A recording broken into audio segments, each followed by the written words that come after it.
ఉద్దేశించి రామచంద్ర యాదవ్ గారు మాట్లాడతారు.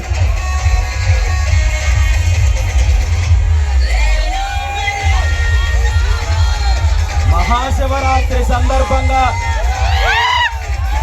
ఆ కోటప్పకొండ త్రికూటేశ్వర స్వామి పాదాల చెంతన ఏర్పాటు చేసిన కార్యక్రమానికి నన్ను ఆహ్వానించిన పెద్దలకు, ఈ కార్యక్రమానికి విచ్చేసిన నా అన్నదమ్ములకు, ఆత్మీయులకు, కుటుంబ సభ్యులకు, బీసీవై పార్టీ కుటుంబ సభ్యులకు ప్రతి ఒక్కరికి పేరు పేరున హృదయపూర్వక నమస్కారాలు తెలియజేస్తూ, ముందుగా మీకు మీ కుటుంబ సభ్యులందరికీ మహాశివరాత్రి శుభాకాంక్షలు తెలియజేస్తూ, ఆ త్రికూటేశ్వర స్వామి ఆశీస్సులు మీ అందరికీ ఉండాలని, మీకందరికీ మంచి జరగాలని, శుభాలు అందించాలని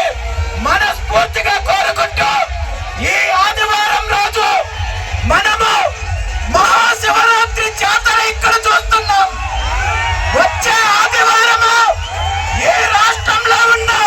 బహుజనుల బతుకులు మార్చడానికి బీసీ సింహగర్జన కార్యక్రమానికి మీరందరూ ముందుండి మన హక్కుల కోసం, ఆత్మగౌరవం కోసం, భవిష్యత్తు కోసం, అధికారం కోసం అడుగులు అడుగులు వెయ్యాలని చెప్పి ఈ సందర్భంగా తెలియజేస్తూ, రాబోయే రోజుల్లో మనం సృష్టించే ఒక కొత్త చరిత్రలో మీరందరూ భాగస్వామ్యం అవ్వాలని మనస్ఫూర్తిగా కోరుకుంటూ, ఇది మన చరిత్రకి ఒక కొత్త పునాది వేయడానికి ముందు అడుగు వేస్తున్నామనే విషయాన్ని మీ అందరికీ తెలియజేస్తూ